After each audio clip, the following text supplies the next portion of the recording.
Merci beaucoup. Je suis très heureux d'être là parmi vous et je vous remercie de vous être déplacé pour venir m'écouter.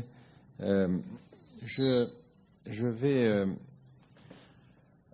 me suis occupé d'affaires stratégiques à partir de... Je suis revenu au ministère de la Défense à peu près dans les années 90-91. C'est-à-dire au moment où l'URSS disparaît. Et le problème quand vous travaillez dans les affaires stratégiques et que votre ennemi disparaît, soit vous licenciez, ce qu'on a essayé de ne pas faire, soit on invente des ennemis. C'est ce qu'ont fait les Américains. Bon.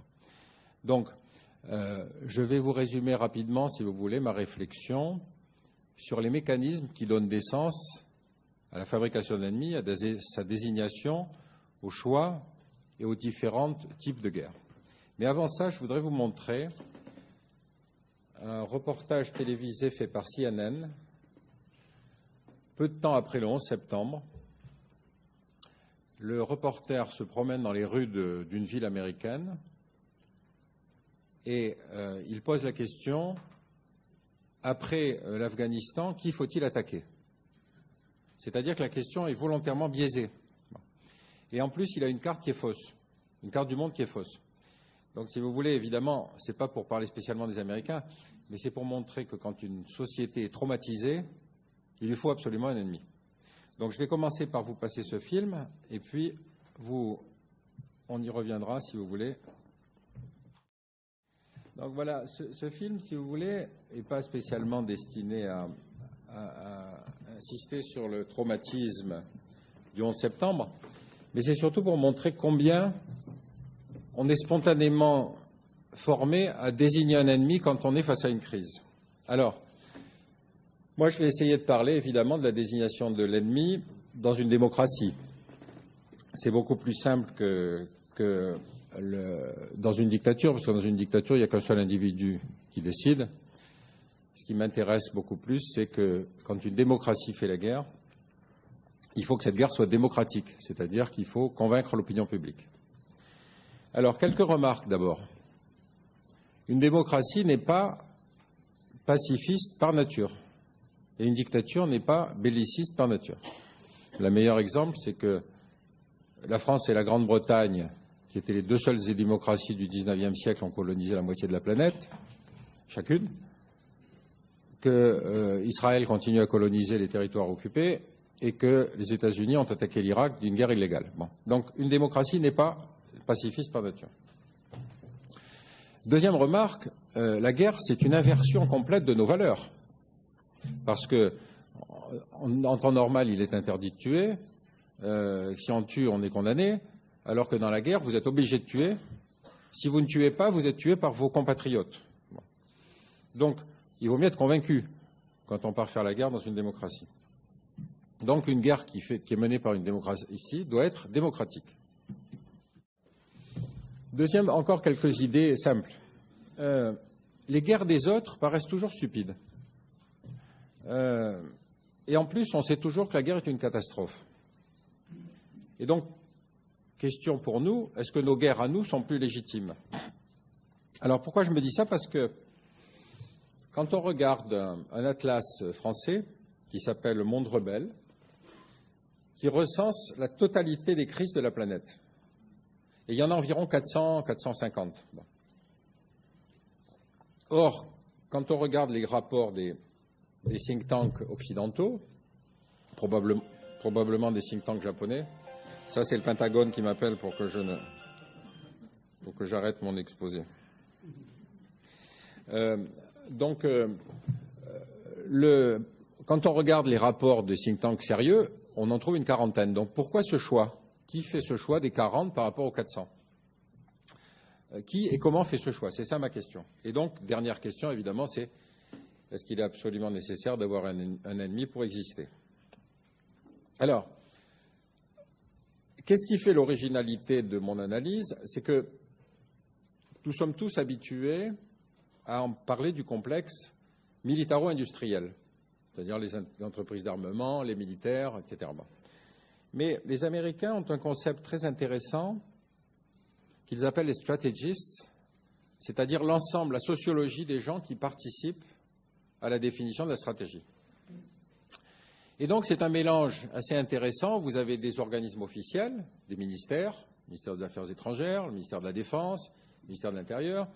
Vous avez des services de renseignement, la police, etc. Mais vous avez aussi des think tanks qui sont autour des autorités. Et puis vous avez aussi des tas de gens qui peuvent être des universitaires, des intellectuels, des humanitaires, etc. Donc il y a tout un processus sociologique pour définir l'ennemi. Ce n'est pas si simple, je vais essayer de vous les développer à travers des cas précis. Bon. Dernière remarque, on est tous habitués à penser que dans le passé, les gens les plus intelligents étaient les plus écoutés. En fait, c'est le contraire. Les gens les plus écoutés dans les périodes de crise sont souvent ceux qui sont les plus populaires, ce qui ne veut pas dire qu'ils étaient les plus intelligents, ou disons, ceux qui avaient la vue la plus juste de la situation. Avant la guerre de 14, les écrivains nationalistes et patriotes, si vous voulez, étaient beaucoup plus lus que les écrivains pacifistes pour ce qui nous concerne. Alors, donc je vais essayer de vous développer l'idée à travers trois chapitres. Le premier, c'est évidemment que la fabrication de l'ennemi est un processus sociologique, parce que l'ennemi doit correspondre à un certain nombre de critères, il doit y avoir une idéologie, et puis évidemment, il faut lui donner le caractère de menace. Deuxième partie, je vais essayer de vous dresser une typologie des ennemis, c'est-à-dire que je vais essayer de parler de ces 400 crises, mais en faisant une typologie. Et puis la troisième question, qui est une question qui paraît idiote, mais on peut déconstruire l'ennemi. Et ça devient un acte politique. Alors, donc, On the Street of America, c'est ce que je vous ai passé à l'instant, c'est pour vous montrer donc combien combien on a ce réflexe, si vous voulez, tous, de vouloir absolument trouver un ennemi dans une situation de crise. Alors, première chose, la fabrication de l'ennemi. Bon, l'ennemi, c'est obligatoirement le mal. C'est celui qui doit apparaître comme tyrannique, menaçant, cruel, inhumain. Bon. Alors, selon que vous êtes américain, ce sera Ahmadinejad. Ce sera éventuellement une condamnation ici, mais dont on ne sait pas si elle est en Iran, ce qui est condamnable, ou en Arabie Saoudite, ce qui est pardonnable. Vous avez évidemment ici le 11 septembre, donc la situation extrême où un pays se sent agressé et donc va chercher des ennemis. Et puis, évidemment, ici en bas à droite, là, quelque chose qui a beaucoup traumatisé évidemment le monde arabe, c'est-à-dire la prison d'Abu Ghraib, qui a été quelque chose de très traumatisant dans le monde arabe. Parce que le monde arabo-musulman est un monde de la décence. Et quand on met un homme nu devant une femme nue, et là, ici, il y en avait une derrière, là, c'est la forme suprême de l'humiliation. Alors, exemple d'ennemi ambigu.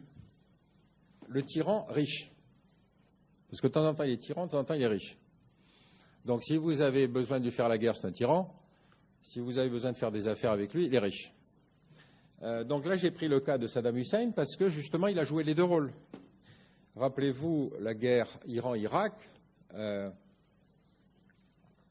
En France, vous aviez des hommes politiques qui expliquaient que c'était un moderniste. Pour le fait qu'il y ait des gens qui disparaissent dans les prisons, qu'il y ait de la torture, qu'on torture les parents devant les enfants. Importe peu, c'était un moderniste. Et alors ici, vous avez un exemple intéressant, puisque évidemment ça va se retourner. Là, ici, vous avez Rumsfeld avec Saddam Hussein, pour la simple et bonne raison que ce sont les Américains qui ont fourni les précurseurs des armes chimiques que les Irakiens allaient utiliser contre les Iraniens et contre les Kurdes. Alors, en général, un tyran donc, a un fils, donc c'est une dynastie en général qui s'installe. Ici, c'est le fils, et celui-là, c'est tué en voiture. Là, vous avez le tyran qui joue un peu le rôle du militaire. Et puis, évidemment, là, c'est la généalogie, c'est-à-dire Saladin, etc., etc., puis Saddam Hussein. Ils ont tous la même tête, d'ailleurs, je ne sais pas pourquoi.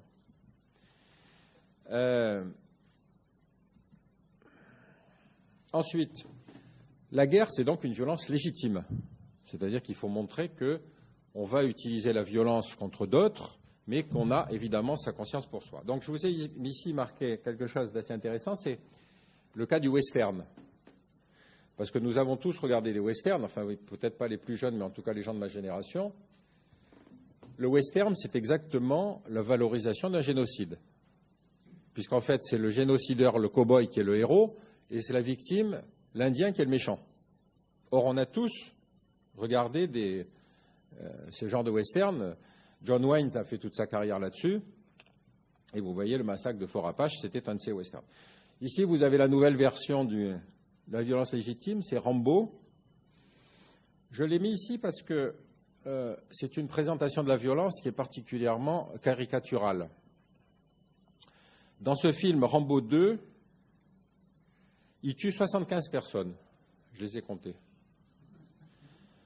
Vous imaginez ce que c'est qu'un combattant qui tue 75 personnes? Si vous remarquez, il est toujours torse nu, d'ailleurs, c'est plus simple pour lui. Et là, il a un RPG-7, c'est-à-dire une arme anti-char, ce qui est évidemment plus simple pour tuer beaucoup de gens d'un coup.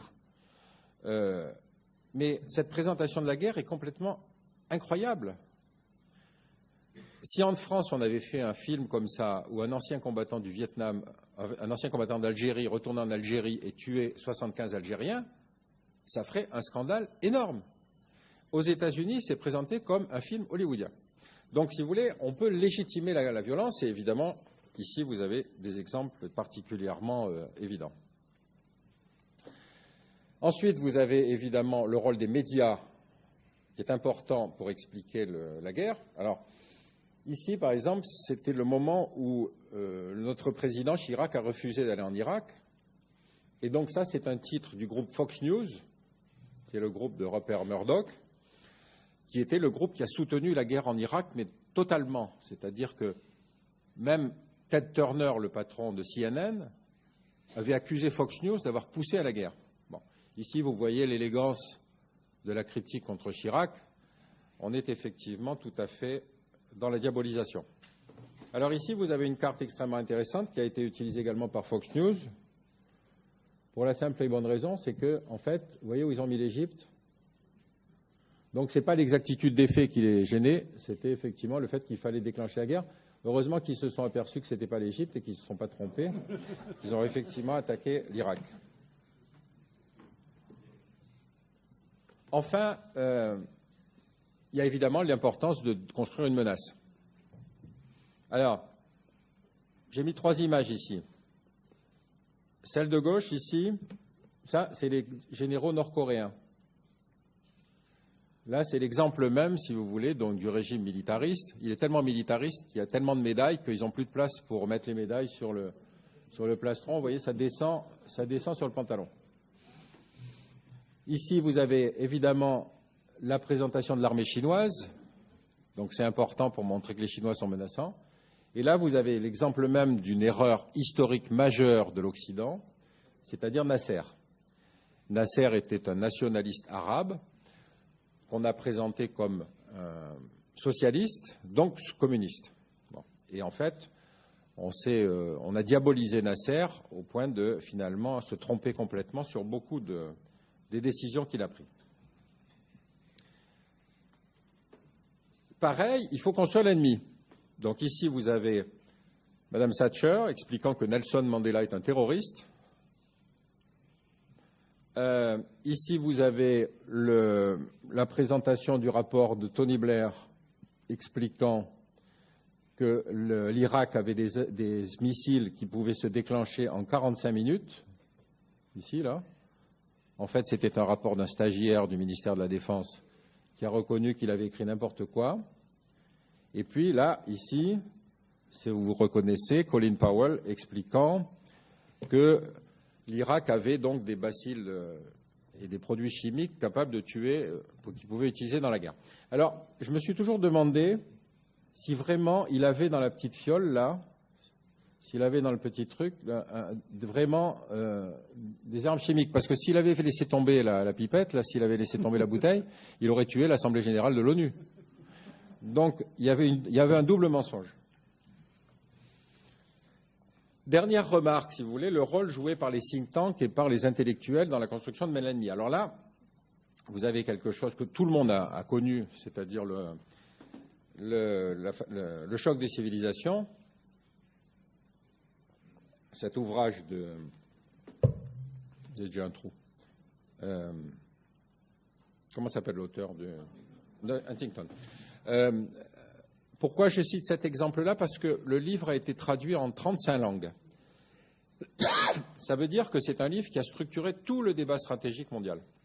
Bon, j'espère arriver à 35, mais je suis encore un peu loin. Donc, là, vous avez l'exemple, si vous voulez, de la puissance d'un système qui, effectivement, à un moment, va vous formaliser le débat. Il n'était pas possible de dire... Alors, évidemment, Huntington dit que le monde arabo-musulman, par exemple, est structurellement agressif. Venant d'un néoconservateur américain, ça a quand même un certain piquant. Alors là, il y en a un aussi que j'aime beaucoup, c'est l'invention d'un concept du XIXe siècle, qui est le péril jaune.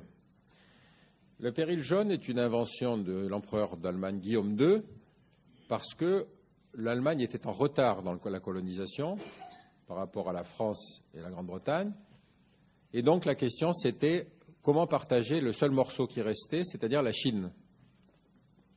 Donc, Guillaume II développe toute la théorie de la menace chinoise en expliquant que le pays a 400 millions d'habitants et donc qu'il va déborder et qu'il va envahir. Bon. Après, quand le Japon va faire son décollage économique et militaire, quand le Japon va battre les Russes à Tsushima, à ce moment-là, la menace n'est plus chinoise, elle devient japonaise. Et d'ailleurs, effectivement, après, avec la Seconde Guerre mondiale, on dit, vous voyez bien qu'il y avait un péril japonais, puisque les Japonais ont déclenché la guerre à Pearl Harbor. Mais après-guerre, en 1949, quand la Chine devient communiste, la menace redevient chinoise. Donc elle est toujours jaune dans la tête des stratèges. Et puis, après, avec le boom économique japonais, la menace, le nouveau péril jaune va être le péril économique du Japon, et ainsi de suite. Donc, si vous voulez, il y avait un concept qui est le péril jaune, dans lequel on pouvait mettre n'importe qui. Et là, il y a une bande dessinée très célèbre, en tout cas pour les gens de mon âge, qui s'appelle Le secret de l'Espadon, où le péril jaune, ce sont les Mongols.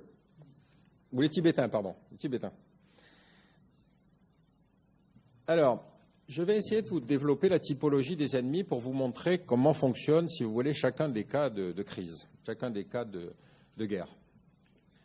Alors, le premier, c'est la guerre classique, si vous voulez, c'est le différend pour une frontière, pour un morceau de terre. Bon. Et là, effectivement, ça se fait à partir des historiens qui vont expliquer que cette terre a toujours été française ou allemande, les géographes qui vont inventer la notion de frontière naturelle, les juristes qui vont dire oui, mais depuis le XIIe siècle, cette terre est française, etc., etc. Et par-dessus tout ça viennent les propagandistes. Alors là, je vous ai cité des exemples de la guerre de 14, qui sont très caractéristiques. Ici, vous avez un élément important de la propagande française, c'est le petit français est intelligent par rapport au brut allemande.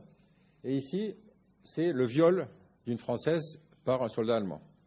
Bon, je ne sais pas pourquoi le soldat garde son casque, mais enfin, visiblement, ça annonce quand même que c'est un soldat allemand et qui va violer une femme française.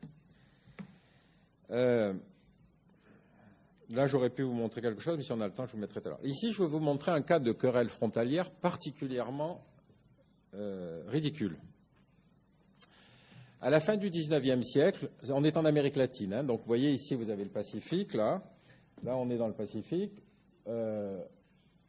Ici, donc, vous avez le Chili, ici, vous avez la Bolivie, ici, vous avez l'Équateur, non, le Pérou, pardon, ici. Bon. Et donc, il y a eu une guerre à la fin du XIXe siècle qui s'est traduite par la guerre entre la Bolivie d'un côté et puis le Pérou et le Chili de l'autre. Et la Bolivie a perdu son issue à la mer. Bon. Et depuis cette époque-là, la Bolivie n'a plus de débouchés sur la mer. Donc chaque année, la Bolivie fait une fête qui s'appelle la fête de la mer, qu'elle ne peut pas faire sur la mer parce qu'elle n'a plus d'accès, mais elle le fait sur le lac Titicaca, qui est donc le grand lac de Bolivie avec les quelques bateaux que la Bolivie a conservés.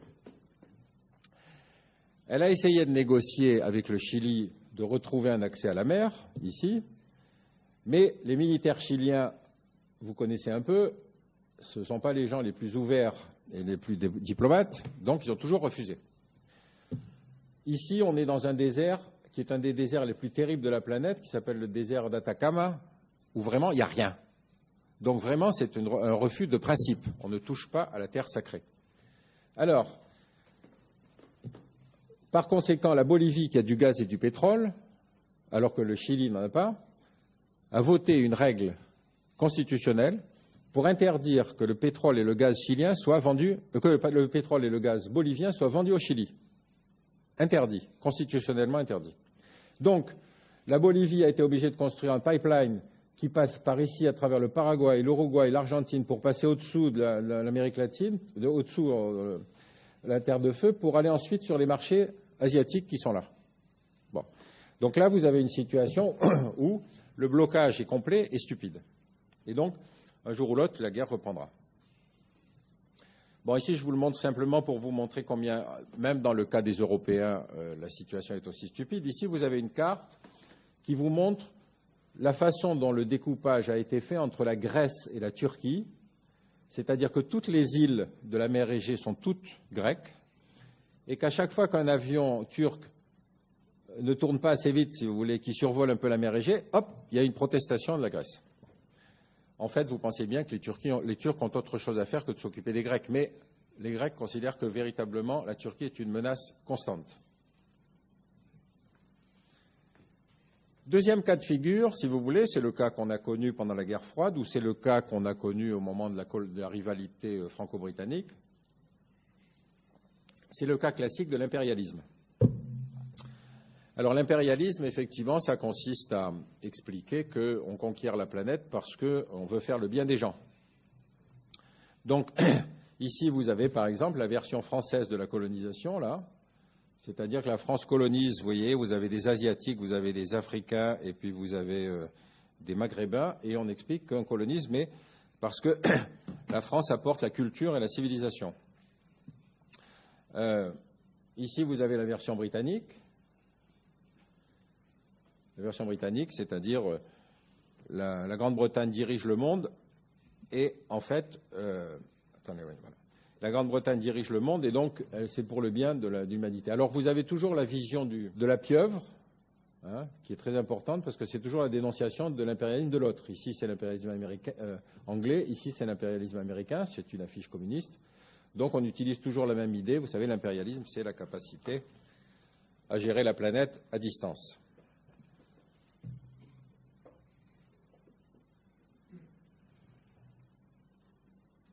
Alors, ici, vous avez donc un exemple d'application précise des séquelles de l'impérialisme. Ici, vous avez donc ce qu'on appelle le plan Sykes-Picot, qui est le plan signé entre un diplomate français, M. Picot, et un diplomate britannique, M. Sykes, pour partager l'Empire ottoman.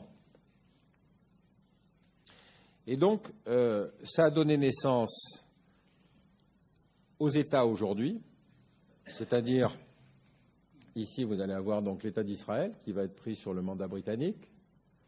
Ici, pendant un temps, vous aurez la Syrie française qui sera ensuite prise par les Britanniques. Ici, vous allez avoir l'Irak. Et puis, évidemment, ici, le Koweït, qui va être séparé de l'Irak pour en faire un émirat indépendant, parce que disposant de pétrole. Donc, si vous voulez, vous avez là ici comment une décision prise en 1918 continue aujourd'hui encore à avoir des effets dans la crise qu'on subit, puisque l'État islamique en Syrie et en Irak conteste complètement ses frontières, et donc aujourd'hui s'étend sur une partie de cette zone à la fois française et britannique, et évidemment rend responsables les Britanniques et les Français de ce découpage. Ici, une petite remarque qui est assez intéressante, c'est la culture du dominant. Je ne sais pas si c'est une question que vous abordez, mais moi je la trouve très intéressante. Par exemple, ici, en 2012, en France, on a eu la célébration du 50e anniversaire de l'assassinat du président Kennedy. Alors, je ne sais pas pourquoi on célèbre le 50e anniversaire de l'assassinat du président Kennedy en France. si ce n'est parce qu'il y a un culte organisé et que Kennedy fait partie de ces figures symboliques, si vous voulez, des démocraties, de la souffrance des démocraties. On peut avoir une opinion un peu critique sur l'exercice du mandat du président Kennedy quand même, qui a fait le débarquement de la baie des Cochons, qui a été un échec, qui a engagé les États-Unis dans la guerre du Vietnam, et qui a probablement été assassiné par la mafia, puisque rappelez-vous que son père était un bootlegger, c'est-à-dire un trafiquant d'alcool. Bon. Mais ce n'est pas grave, on ne touche pas à la légende. L'homme est beau, sa femme était belle, il est mort assassiné, donc c'est une légende. On est prié de ne pas discuter. Troisième cas de figure, la guerre civile. Plusieurs caractéristiques dans la guerre civile. D'abord, c'est une guerre, on ne déclare pas la guerre civile, on y entre. Donc, ce n'est pas une guerre, on n'applique pas les conventions internationales. En particulier, on ne fait pas de prisonniers. Parce que si vous faites des prisonniers, vous devez appliquer les conventions de Genève. Or, vous vous souvenez, pendant la guerre en Yougoslavie, il y a eu des massacres, parce qu'il n'y a pas la logistique, la Croix-Rouge n'a pas le droit d'arriver, etc. Bon. La guerre civile, c'est la plus horrible de toutes, parce que vous tuez votre voisin. Parce que si vous ne tuez pas votre voisin, c'est votre voisin qui risque de vous tuer. Vous avez vécu à côté de lui pendant des années, mais tout à coup, il devient une menace. Dans la guerre civile, ce sont les pacifistes qui sont des traîtres. Et ce sont ceux qui sont visés. C'est-à-dire ceux qui disent la guerre civile est stupide, ou il faut l'arrêter, sont ceux qui sont assassinés en premier.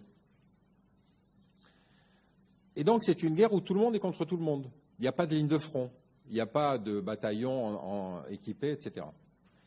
Et donc la fin n'est pas la victoire, la fin c'est pas la paix, c'est un nouvel équilibre. C'est-à-dire l'épuration ethnique, c'est on se sépare et on vit dorénavant dans des mondes différents, et c'est souvent une paix très instable. C'est effrayant la guerre civile parce que vous avez toutes les caractéristiques de l'abrutissement absolu de la violence humaine. Ici, vous avez le cas des enfants soldats, ça c'est au Liban. Ici, vous avez les enfants soldats. Ici, vous avez le cas des viols collectifs, parce que on va violer la femme de l'autre de façon à rendre son sang impur. Il y a toujours cette idée de la pureté. Les Serbes considéraient, Milosevic, le leader des Serbes, disait la nation serbe est une nation céleste, c'est-à-dire qu'il lui donnait un caractère divin. Bon. Et donc, pour lui, faire violer des femmes serbes était évidemment une agression terrible contre une nation qui était une nation pure. Bon. Donc le viol est une arme de guerre dans les guerres civiles. Ici, vous avez par exemple la guerre en Irak. C'est-à-dire là, c'est l'attentat suicide dans un lieu de pèlerinage. Ce n'est pas un match de football, c'est sur un lieu religieux que se passe l'attentat. Et là, c'était à Sarajevo, pendant le siège de Sarajevo. Cet homme était simplement un homme qui allait rejoindre son travail. Il n'avait pas vraiment de travail puisque la ville était encerclée, mais il faisait semblant de vivre en allant à son travail avec sa mallette. Et un sniper l'a tué.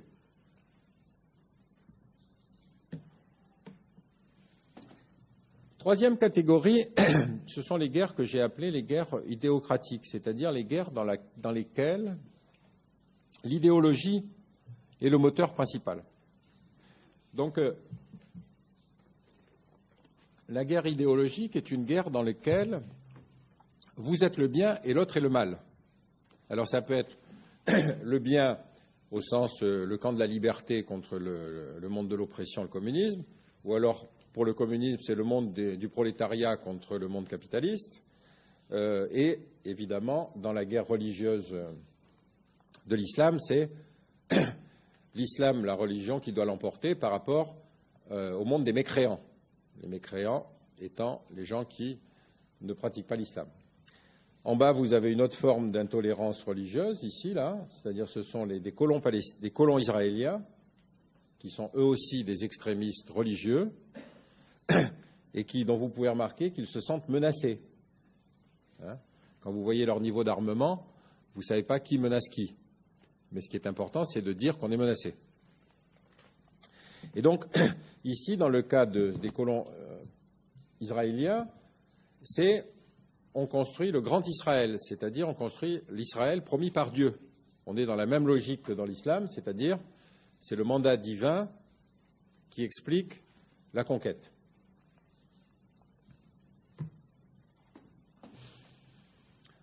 Autre catégorie, évidemment, c'est l'ennemi caché, c'est-à-dire, vous savez, la théorie du complot, c'est-à-dire il y a une force secrète qui agit à l'intérieur de notre société et qui va expliquer ses problèmes, qui va expliquer ses difficultés, etc. etc. Bon. Donc, on a évidemment le cas le plus connu et celui qu'a vécu l'Europe, c'est-à-dire l'antisémitisme et en particulier la période de la Shoah, c'est-à-dire la volonté d'exterminer tous les Juifs. Alors, ici, je vous ai mis une affiche de propagande qui est intéressante parce qu'elle est purement antisémite, c'est-à-dire qu'on rend les Juifs responsables à la fois du capitalisme et du communisme. C'est quand même une performance, si on y réfléchit bien. Bon. Ici, vous avez évidemment une image classique de propagande. Le Juif est au milieu de tous les complots possibles et imaginables. Et ça, c'est la version musulmane de la théorie du complot, c'est-à-dire ce sont les Américains qui financent l'État islamique pour décapiter des Occidentaux.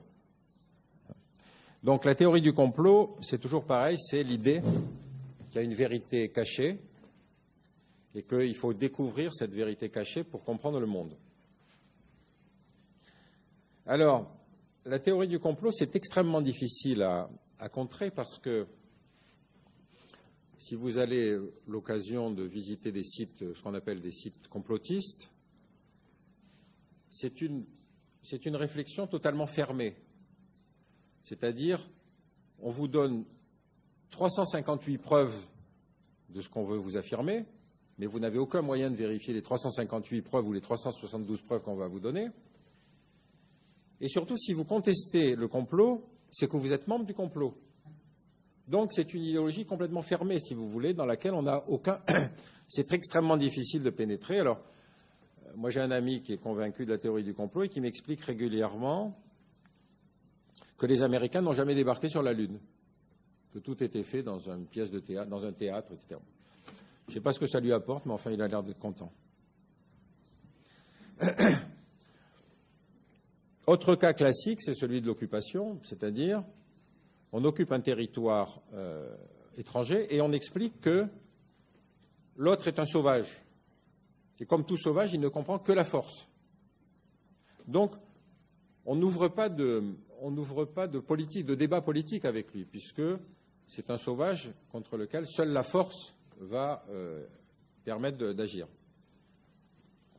Donc, ici, vous avez une image de la troupe française en Algérie, donc qui sont en train de tuer des gens qui n'ont rien à voir.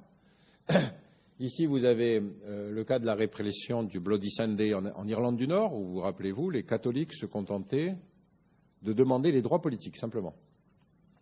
Ici, vous avez des t-shirts en vente en Israël, dans lesquels, ici, on vous explique que tuer une femme palestinienne enceinte, c'est plus efficace parce qu'on tue deux Palestiniens d'un coup. Et ici, vous avez une carte qui représente les implantations des colonies juives et les routes interdites aux Palestiniens. Et on s'est simplement contenté d'écarter, si vous voulez, les espaces. Et donc, ça vous montre qu'il n'y a plus aujourd'hui possibilité de faire un État palestinien puisque l'État est totalement fragmenté. Vous voyez ? Donc, c'est une logique classique d'occupation, c'est-à-dire tous les points stratégiques sont occupés et finalement, ça rend impossible l'exercice du pouvoir par l'autre.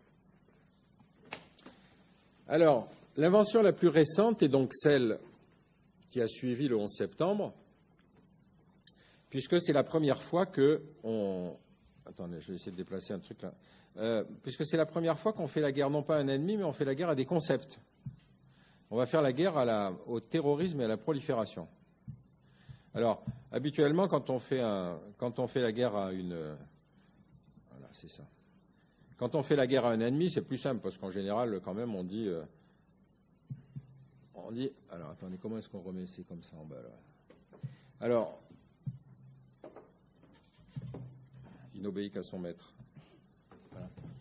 Donc, c'est la première fois dans l'histoire de l'humanité qu'on fait la guerre à des concepts, puisque c'est la guerre globale contre le terrorisme et la prolifération. Donc, pourquoi cette logique? Parce qu'on est dans une époque où il y a une seule superpuissance, qui sont les États-Unis.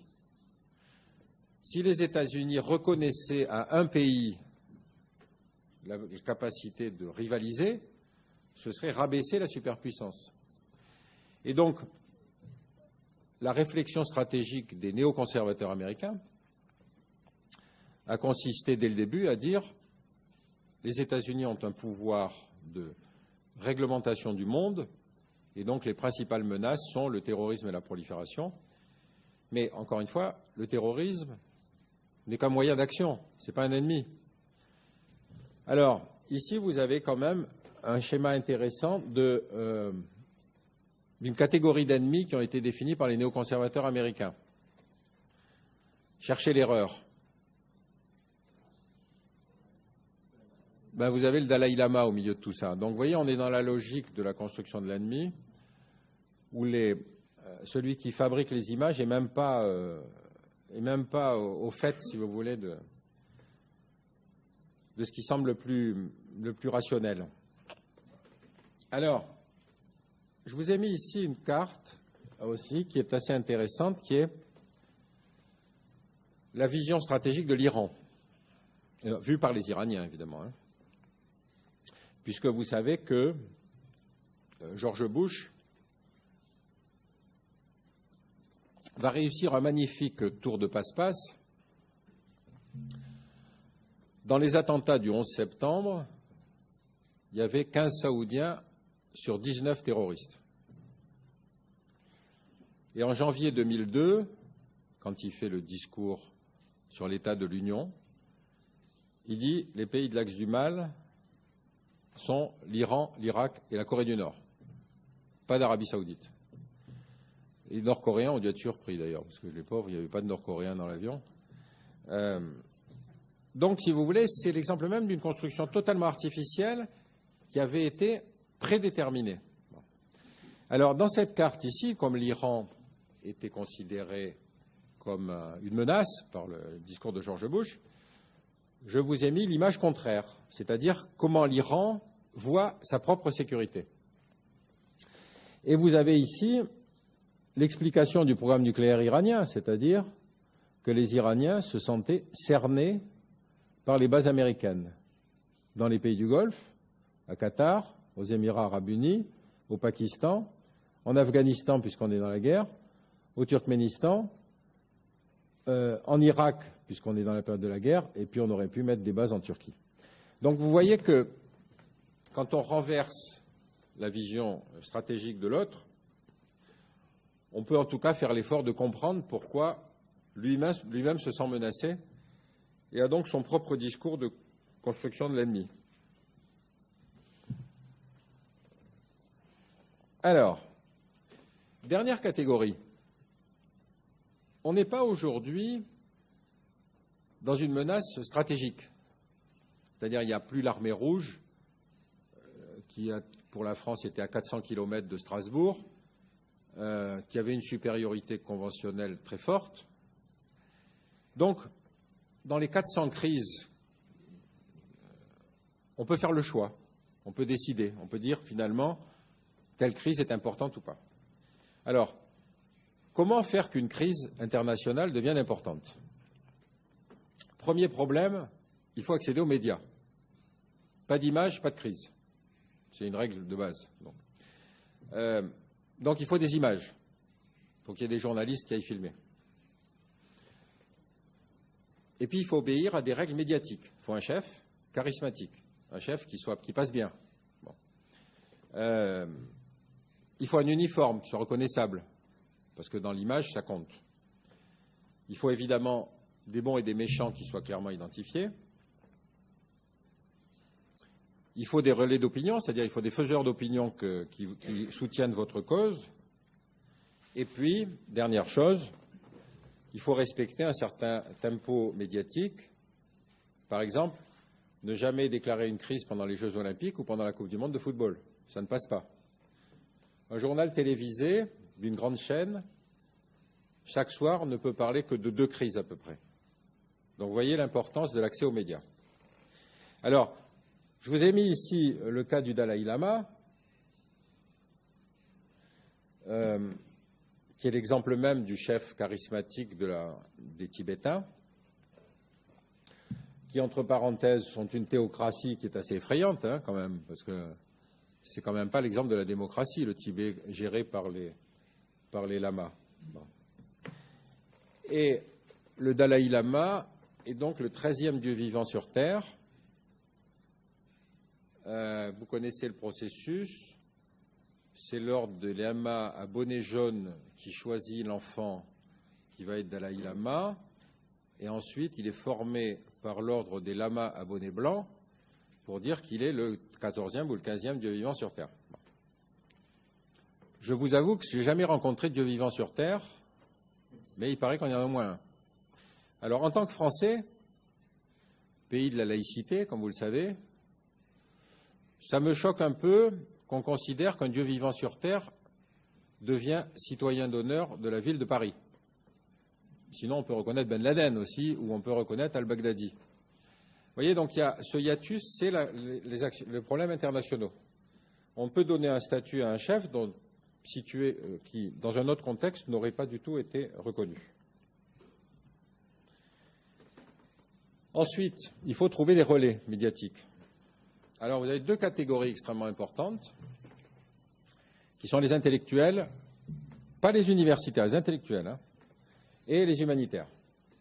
Alors, quand je dis les intellectuels, je veux dire des intellectuels médiatiques, c'est-à-dire des intellectuels qui peuvent accéder aux médias. Alors, nous en avons un très bon exemple ici, qui est Bernard-Henri Lévy. Et je vous ai mis ici une photo qui est extrêmement intéressante parce que là, il est censé se protéger derrière un mur à cause des snipers. En fait, la photo dans sa totalité, on voit des gens qui passent derrière et donc il n'y a pas du tout de sniper. Mais c'est important qu'un intellectuel puisse montrer qu'il est allé dans un lieu de crise. Bon.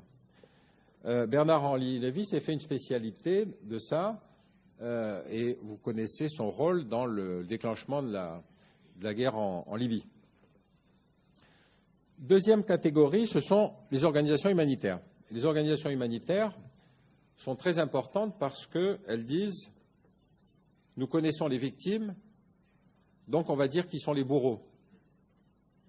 Et elles sont souvent présentes dans des crises où les armées ne sont pas. Donc les humanitaires pèsent beaucoup à cause de leur prestige pour définir les conditions d'une crise. Autre chose que vous ne connaissez pas ici au Japon, heureusement pour vous, mais que nous on connaît, c'est-à-dire les lobbies communautaristes. Communautariste, ça veut dire une communauté qui est venue en France, en particulier parce qu'il y a eu au départ un grand massacre, si vous voulez. Donc cette communauté est unie par le souvenir du massacre. Et ensuite, au nom de ce massacre, va peser sur la vie politique française en disant on doit faire ceci, on doit faire cela, parce que nous, citoyens français, sommes comme ça. Bon. Alors, on connaît le lobby pro-israélien. Il a inventé un concept qui mélange la critique d'Israël avec l'antisémitisme, ce qui n'a strictement rien à voir. Exemple moins connu, ici, c'est le cas du lobby arménien. Le lobby arménien a fait l'objet évidemment d'un massacre en 1915, ce massacre ayant eu lieu en Turquie, bon, ici. Mais aujourd'hui, l'Arménie occupe une partie de l'Azerbaïdjan en expliquant que c'est eux les victimes. Donc, vous voyez, on retrouve la même logique que dans l'occupation des territoires occupés, c'est-à-dire c'est au nom du massacre ancien qu'on justifie la politique de conquête présente. Alors, dernière partie, est-ce qu'il est possible de déconstruire l'ennemi? Moi, j'ai tendance à penser que le grand événement politique de la deuxième moitié du XXe siècle, c'est la réconciliation franco-allemande. Pourquoi je dis ça? Parce que nos parents, enfin mes parents et mes grands-parents, vivaient dans l'idée que l'Allemagne était un ennemi héréditaire. C'est-à-dire qu'on devait hériter de ses parents la haine de l'Allemagne.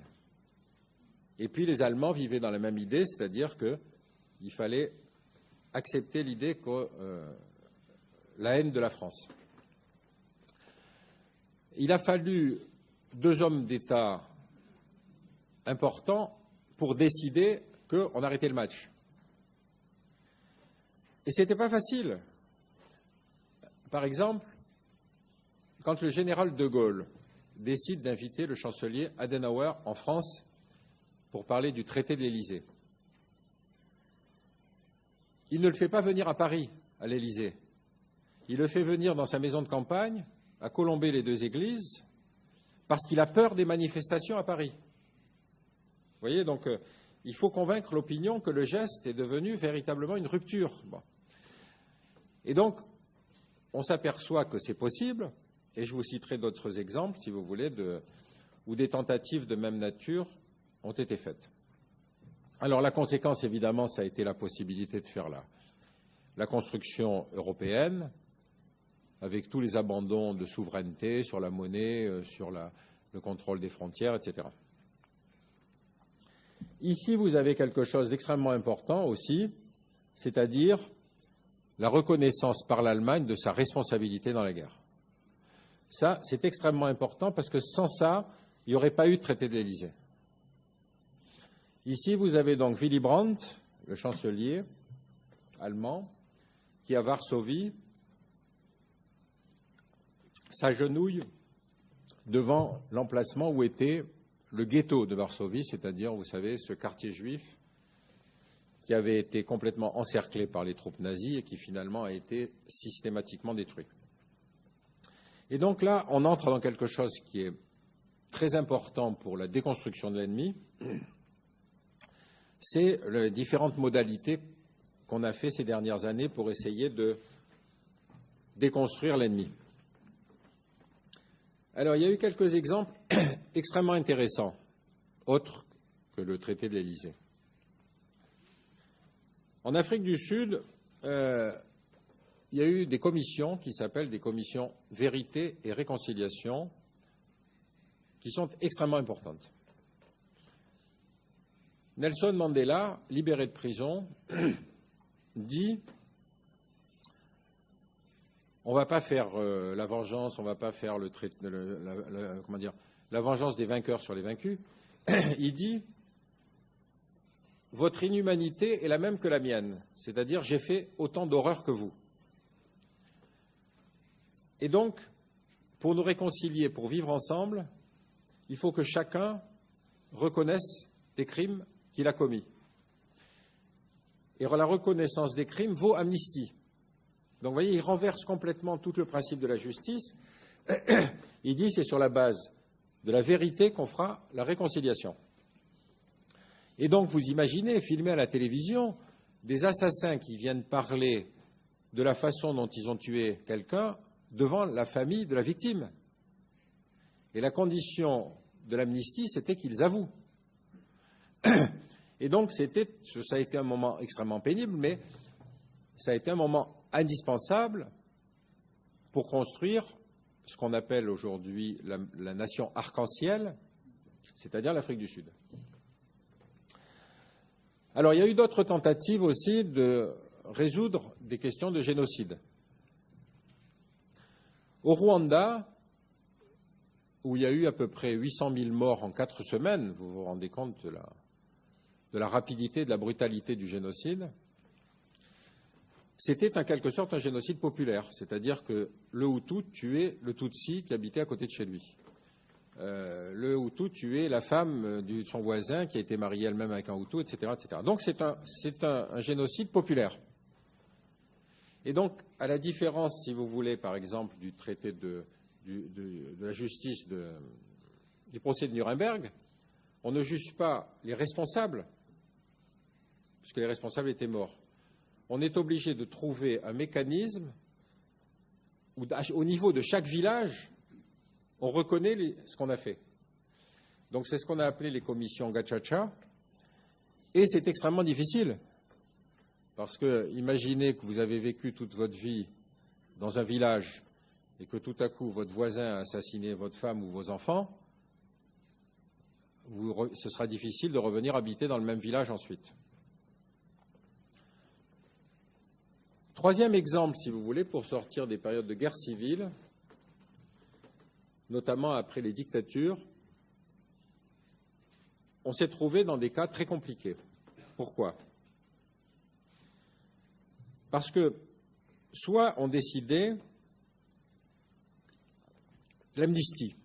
On dit on ne poursuivra pas les crimes politiques commis entre le début et la fin de la dictature. Mais l'amnistie, ce n'est pas la justice. L'amnistie, vous vivez à côté de votre, peut-être de l'assassin de vos proches, mais il est pardonné. Vous pouvez aussi faire la justice. Mais la justice, c'est compliqué parce qu'encore une fois, il faut accepter de ne juger que les crimes politiques. Enfin, ou plutôt, si vous faites une amnistie, vous n'amnistiez que les crimes politiques. Donc, si vous décidez de juger, une fois qu'il y a l'amnistie, ça devient très difficile de poursuivre quelqu'un qui a été amnistié. Alors, il y a deux exemples très intéressants qui sont le Chili et l'Argentine. Dans les deux cas, dictature militaire, et donc amnistie pour le retour de la démocratie. Mais les juges trouvaient que ce n'était pas possible. On ne peut pas reconstruire une paix sociale sur une amnistie qui pardonne des crimes aussi horribles que ceux qui avaient été faits pendant les périodes de la dictature. Et donc les juges sont revenus par la fenêtre. Si vous voulez, on leur a fermé la porte, ils sont rentrés par la fenêtre. Dans le cas chilien, ils ont trouvé, par exemple, que le général Pinochet et d'autres généraux chiliens avaient détourné de l'argent. C'est-à-dire qu'ils avaient vidé les comptes des gens qu'ils avaient assassinés. Donc, ils les ont poursuivis pour escroquerie. En Argentine, les juges ont découvert que des officiers argentins avaient adopté les enfants des gens qui avaient été assassinés. Et que souvent, ils ne le savaient pas. Ces enfants pensaient que c'était leurs parents, qu'ils avaient été adoptés, etc. Donc, ils les ont poursuivis pour enlèvement d'enfants. Mais vous voyez la difficulté de la loi d'amnistie, c'est qu'on a toujours un arrière-goût de justice qui n'est pas rendu. En Algérie, on a eu le même cas, c'est-à-dire après 10 ans de guerre civile, horrible, 100 000 morts, le président Bouteflika décide de faire une amnistie. Donc, on pardonne aux islamistes qui n'avaient pas commis de crime de sang. Bon. Et il y a eu le cas très intéressant d'un vieux monsieur qui a vu revenir dans son quartier un islamiste qui avait probablement assassiné son fils. Et donc, il a été obligé de vivre à côté de lui tout le temps. Et donc, un beau jour, il a craqué et il a assassiné l'islamiste. Donc, lui est poursuivi par la justice algérienne, mais l'islamiste n'était pas poursuivi par la justice algérienne à cause de la loi d'amnistie. Bon. Donc, vous voyez, ces questions de droit sont des questions extrêmement difficiles à résoudre dans les questions de sortie de guerre civile. Le cas le plus caricatural, c'est le cas espagnol du général Pinochet, parce que au Chili, pendant la dictature, des religieuses espagnoles avaient disparu et avaient été assassinées. Donc un juge espagnol, le juge Garzón, a décidé de poursuivre le général Pinochet pour la mort de citoyens espagnols. Mais en même temps, en Espagne, pour sortir de l'époque du franquisme, on avait fait une loi d'amnistie. Donc le juge Garzón n'avait pas le droit de poursuivre des officiers espagnols, mais il essayait de poursuivre le général chilien qui lui-même était couvert par l'amnistie au Chili. Donc vous voyez le côté difficile de ce genre de situation. Enfin, un dernier aspect, évidemment, c'est la question de la justice internationale, qui est une création assez récente. Je n'ai pas mis dans la justice internationale le cas du procès de Nuremberg et le cas du procès de Tokyo. Parce que dans les deux cas, c'est la justice des vainqueurs sur les vaincus.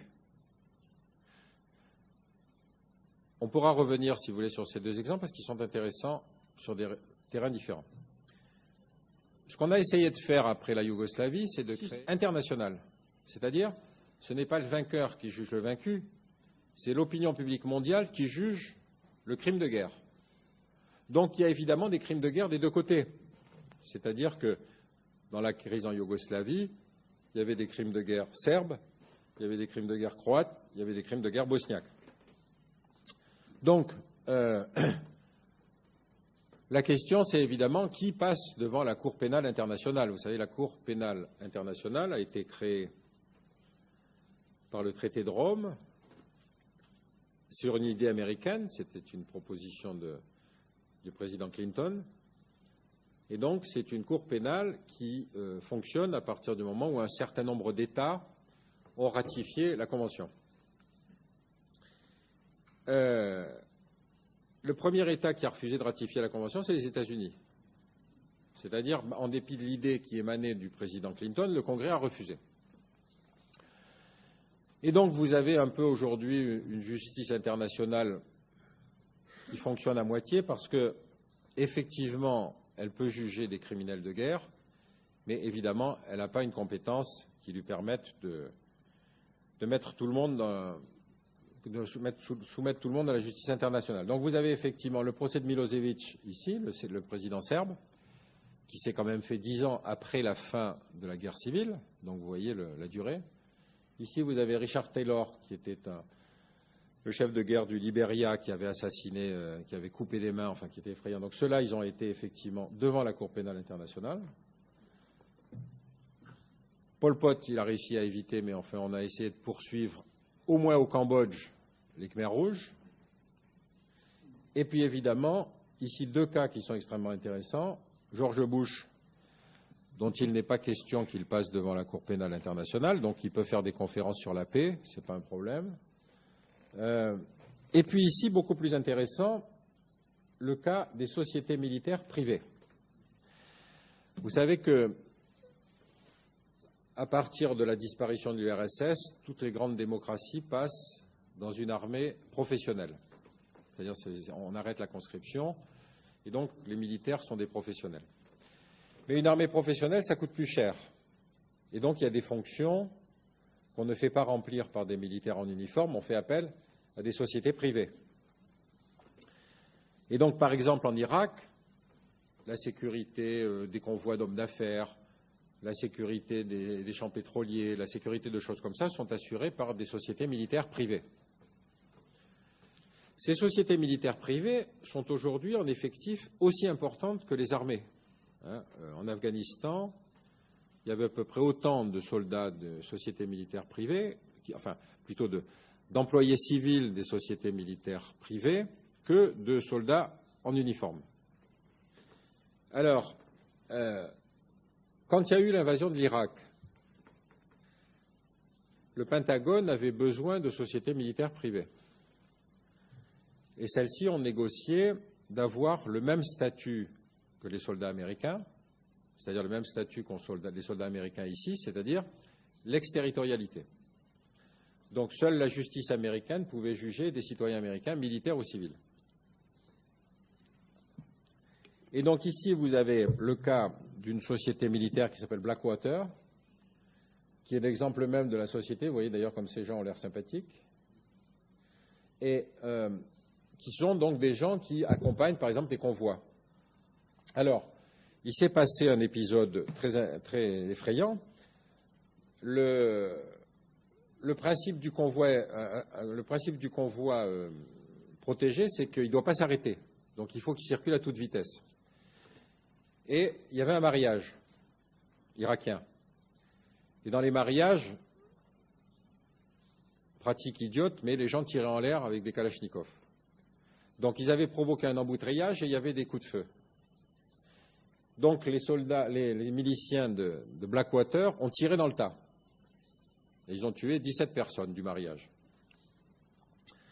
Donc évidemment, la justice irakienne a demandé à les juger. Et ils ont dit non, nous sommes citoyens américains, donc seule la justice américaine peut nous juger.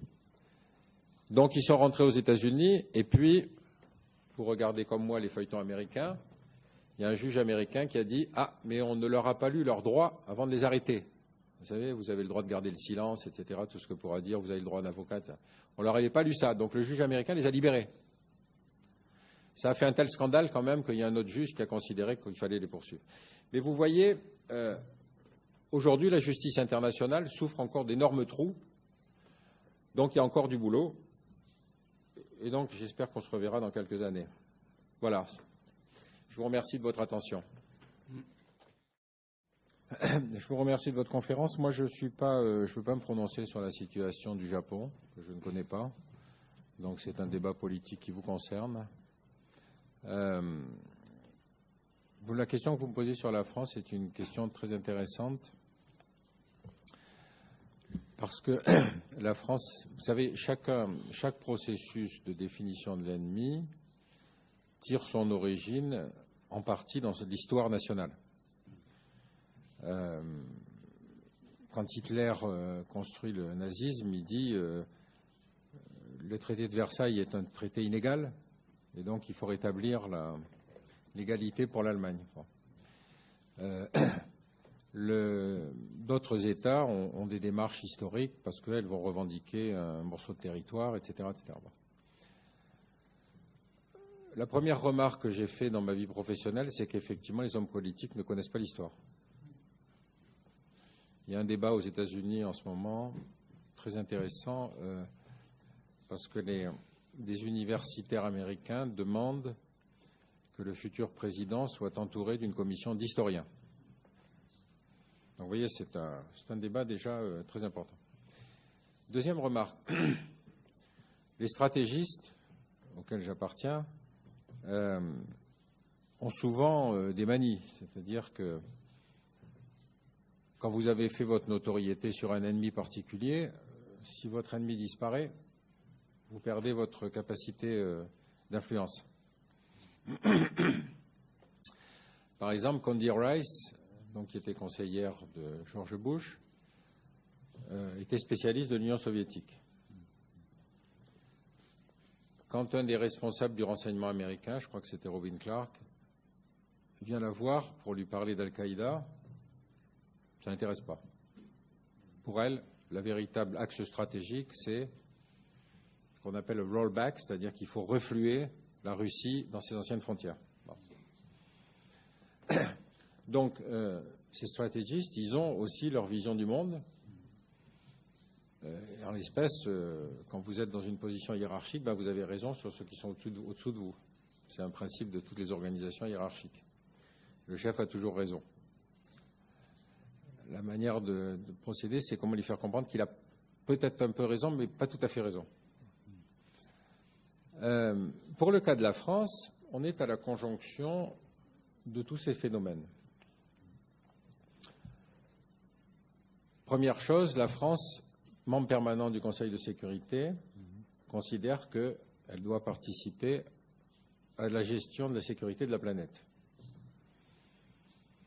Moi, j'ai tendance à penser qu'il y a des crises dont il faut se mêler et des crises dont il ne faut pas se mêler. Une des grandes conséquences de la disparition de l'URSS, c'est qu'il y a dorénavant un monde utile et un monde inutile. C'est-à-dire qu'il y a des crises qui peuvent se passer sans que la communauté internationale intervienne, et d'autres qui doivent être gérées, en tout cas, en fonction de l'intérêt des 5 membres permanents. Le conflit le plus meurtrier depuis la fin de la Seconde Guerre mondiale est le conflit du Congo. 2,5 millions de morts, 13 000 enfants enlevés pour faire esclaves sexuels, porteurs, enfants soldats. mais c'est une crise compliquée. Le M23, c'est compliqué, il y a des chefs de guerre, etc. Donc, c'est une guerre qui ne fait pas la une des médias. Bon. Donc, quand on est dans la position de la France, c'est quelles sont les guerres que moi, j'estime utile de gérer. Vous voyez, pour répondre à votre question, par exemple, pourquoi la Syrie? On va essayer d'y répondre. Deuxième remarque, la France a un passé colonial. Alors, ce passé colonial, ça se traduit dans la tête des décideurs par l'idée que la France a des responsabilités historiques. Ça aussi, c'est une invention d'historien. Parce que les responsabilités historiques, ça consiste à dire, bon, je vais m'emmener de ce pays-là parce que je ne vais pas me justifier, mais j'ai un passé avec ce pays. Vous imaginez bien qu'avec l'Algérie, par exemple, si la France disait nous avons des responsabilités historiques vis-à-vis de l'Algérie, les Algériens sauteraient au plafond. Parce que justement, ils ne veulent surtout pas que la France se mêle de l'Algérie. Bon. Mais ce n'est pas grave, dans les chancelleries, l'idée des responsabilités historiques, ça peut servir, on n'a pas beaucoup besoin d'expliquer. Hein. Bon. Je vous prends un exemple. Le plan Sykes-Picot que je vous ai montré tout à l'heure, c'est quand même l'origine du problème actuel au Moyen-Orient. Donc si c'est ça nos responsabilités historiques, il vaudrait mieux se faire oublier. Bon, non, c'est nos responsabilités historiques. Troisième remarque, et c'est ce que j'ai essayé de montrer dans la dernière partie, c'est-à-dire quels sont les acteurs qui vont faire pression sur le gouvernant pour qu'il intervienne dans telle crise. Alors, dans le cas de la Syrie, par exemple, vous vous souvenez que une des grandes réactions internationales est intervenue après les décapitations d'Occidentaux par l'État islamique. Et donc, mouvement de soulèvement, ce n'est pas possible, il faut qu'on fasse quelque chose, on ne peut pas rester comme ça, etc. Sur un site islamiste salafiste, il était dit 1000 morts à Gaza, on ne fait rien, 3 Occidentaux égorgés, on envoie l'armée. Donc vous avez résumé en une phrase le phénomène important aujourd'hui, c'est-à-dire c'est vis-à-vis de l'opinion publique intérieure que se fait la décision du gouvernant. Je ne peux pas laisser faire. Vous ne dites pas ce qu'on ne peut pas laisser faire, mais bon. Quatrième remarque, puisque nous agissons avec le droit représenté par l'ONU, donc nous ne faisons pas la guerre. Et donc quand nous avons des attentats en France, vous avez un président qui dit « on nous a déclaré la guerre ». Alors qu'en fait, c'est nous qui avons déclaré la guerre. Vous voyez? Donc c'est tout ce processus politique-là qui vous explique qu'au bout du compte, on est engagé dans une guerre en Syrie, à côté des Américains, des Anglais, etc. Mais il n'y a plus aucun État arabe qui participe à la guerre contre l'État islamique. Alors n'essayez pas de me demander pourquoi on arrive à une situation aussi stupide, parce que pour résumer en un mot, si on fait la guerre à l'État islamique parce qu'il décapite, il coupe les mains des voleurs, il opprime les femmes et il les interdit les autres religions pour défendre l'Arabie saoudite qui coupe les mains des voleurs, qui décapite, qui opprime les femmes et qui interdit les autres religions, je ne comprends plus la logique de la guerre. Donc ceci pour arriver à l'idée qu'une somme de gens intelligents et rationnels arrivent à des décisions stupides. Est-ce que ça répond à votre question?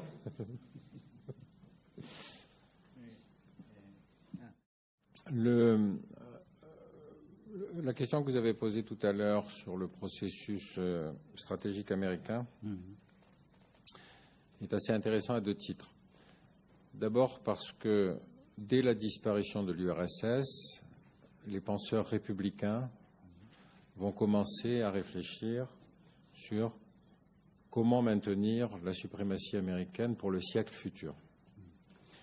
Donc ils font un projet qui s'appelle le Project for a New American Century, qui est un projet connu, public, dont l'objectif c'est comment maintenir la suprématie américaine sur la planète, avec le but, évidemment, en considérant que les États-Unis sont responsables de la sécurité de la planète. Bon. Donc, si vous voulez, ce qui est intéressant, c'est que ce processus est un processus antérieur au 11 septembre.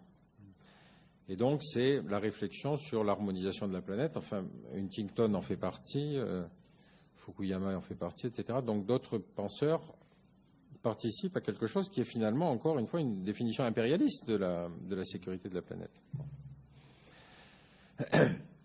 Une des conséquences de cette réflexion, c'est effectivement le budget de défense américain. On n'a pas d'ennemis à cette époque-là. On est dans la décennie 90. Bon.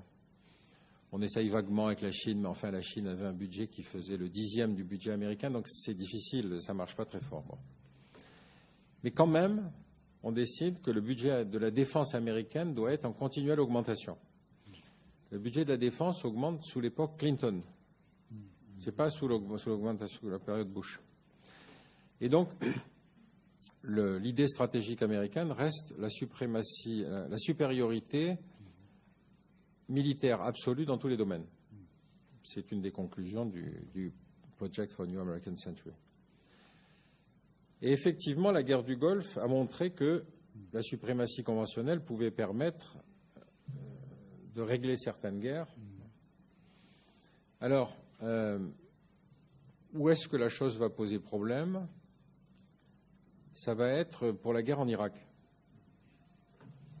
Parce que la stratégie militaire américaine était, on remplace Saddam Hussein et on met un nouveau régime, et de toute façon, on détruit l'armée de Saddam Hussein. Donc, on détruit l'armée de Saddam Hussein. Qu'est-ce que ça veut dire en termes militaires américains? C'est on casse les infrastructures, les postes de commandement, les forces armées, les lieux politiques, les sources énergétiques, les routes, etc. C'est-à-dire que les Américains se sont trouvés en 2004, quand la première phase de la guerre se termine, dans une situation où les Irakiens n'avaient plus ni l'eau, ni l'électricité, ni l'air conditionné, ni la police, ni l'armée, ni les services administratifs, mais ils devaient être contents parce qu'ils avaient la démocratie. Donc vous voyez le paradoxe entre l'utilisation de la force armée et l'objectif politique. Donc, après George Bush, Obama est élu sur le mandat « il faut retirer les troupes ». Donc vous voyez, on est capable de faire une guerre, mais on n'est pas capable de la résoudre, d'apporter la paix. En Syrie, on est exactement dans la même situation. C'est-à-dire qu'aujourd'hui, en Syrie, il y a 4 guerres en une. Il y a la guerre des Turcs contre les Kurdes, il y a la guerre des Sunnites contre les Chiites, il y a la guerre de Assad contre tout le monde, et il y a les Occidentaux qui arrivent, comme les Chevaliers Blancs, pour dire on va mettre de l'ordre là-dedans. Ces 4 guerres-là font qu'il n'y a pas de solution politique. Donc, on est dans une situation où on sait déclencher une guerre, mais on ne sait pas la conclure parce qu'on n'a pas la vision politique, on n'a pas la prudence politique de se dire est-ce qu'on sait faire ou est-ce qu'on ne sait pas faire. Une des explications, c'est celle que vous donnez, c'est-à-dire qu'un chef d'État qui devient chef de guerre gagne toujours un sentiment d'union nationale derrière lui, et donc ça marche toujours assez bien, pendant un temps.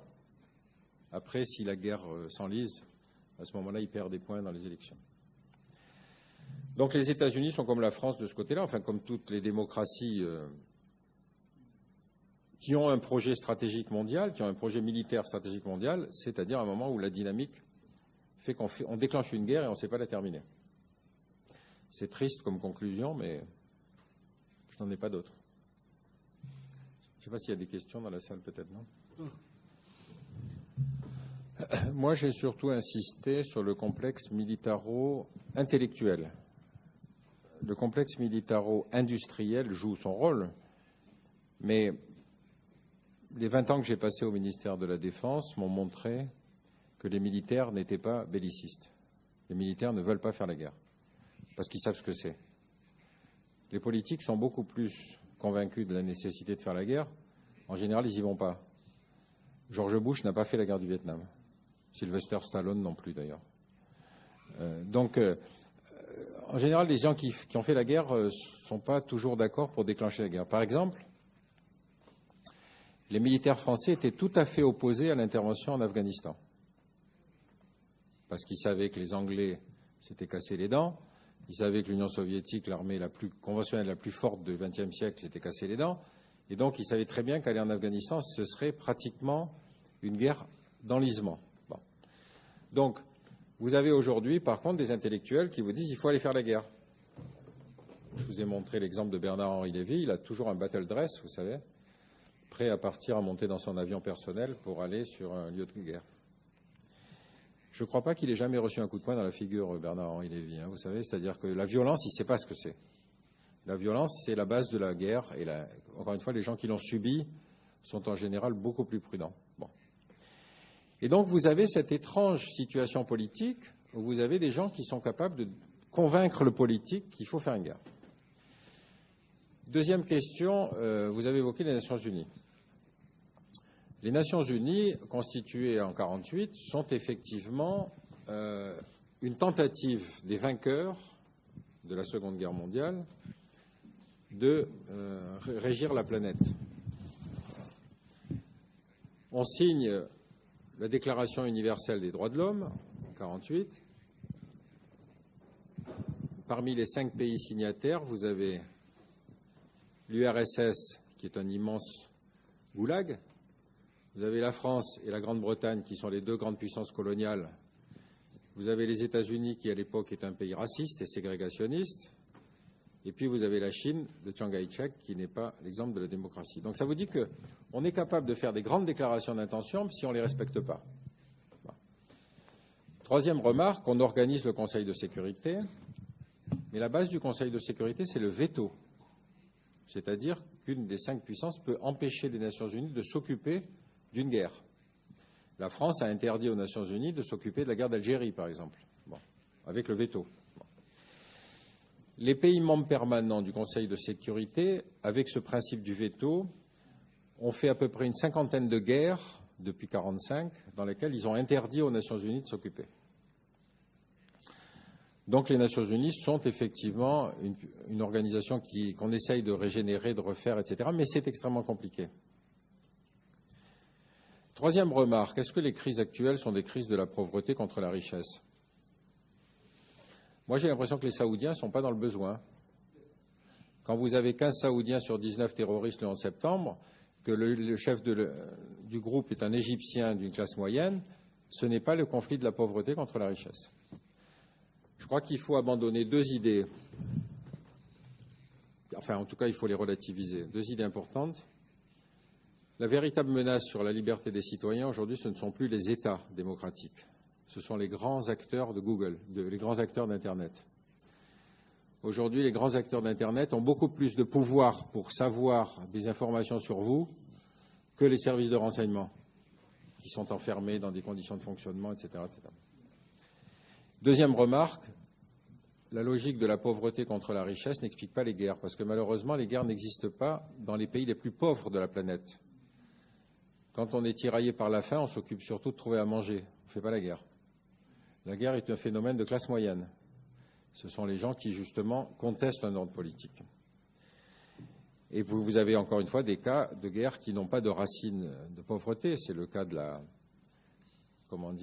du développement du salafisme islamiste aujourd'hui, qui n'est pas un problème de pauvreté, c'est un problème de vengeance historique, si vous voulez, mais qui peut être complètement géré par des pays qui ont beaucoup d'argent.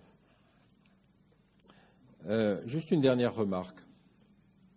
Le terrorisme n'est pas un objectif. Le terrorisme est un moyen d'action. La définition que donnent Raymond Aron ou Gérard Chaliand du terrorisme est une définition assez claire. Il dit « Le terrorisme est un acte de violence dont l'impact psychologique et médiatique est supérieur à l'impact stratégique. » Ça veut dire que, bien évidemment, après le 11 septembre, les États-Unis ne se sont pas écroulés. Bon. Mais déclencher la guerre contre le terrorisme comme une totalité est une stupidité absolue. Parce qu'il y a des terrorismes qui ont des racines politiques, par exemple les Palestiniens, par exemple l'Algérie de la guerre d'indépendance, et quand le problème politique est résolu, le terrorisme disparaît. Vous avez d'autres formes de terrorisme d'extrême gauche, comme vous en avez connu au Japon, comme on en a connu en France, en Allemagne. Ce terrorisme a été résolu par des moyens policiers. Et puis vous avez un terrorisme comme celui qu'on connaît aujourd'hui, qui est un terrorisme religieux et qui est un terrorisme qui ne reconnaît pas l'autre, c'est-à-dire l'autre, c'est le mal. Donc, on ne peut pas discuter avec des radicaux islamistes parce qu'il n'y a pas de champ politique de discussion. Donc, quand, par exemple, George Bush a décidé la guerre contre le terrorisme, le département d'État américain a été chargé de faire une liste. Il fallait définir des groupes terroristes. Donc, ils ont réussi à trouver 352 groupes terroristes, je crois, sur la surface de la planète. Mais c'est totalement aberrant, parce que vous avez des Tamouls du Sri Lanka, vous avez des Irlandais de l'Irak, vous avez des islamistes, vous avez un groupe terroriste israélien, vous avez des groupes russes. Donc c'était quelque chose de totalement aberrant. Personne ne pouvait gérer tous ces groupes. Malheureusement, on n'est pas sorti de cette époque-là. C'est-à-dire qu'on est toujours dans quelque chose où, faute de procéder à une analyse politique, on fait la guerre contre un ennemi qu'on a du mal à définir. Rappelez-vous, pour nous, Français, au début, l'ennemi, c'était Assad. C'était le chef d'État syrien. Après, on a changé. Maintenant, c'est Daesh. Puis après, on dit non, c'est les deux. Bon. Donc, c'est ça la difficulté de ces conflits dans lesquels on s'engage sans savoir quelle est la solution politique.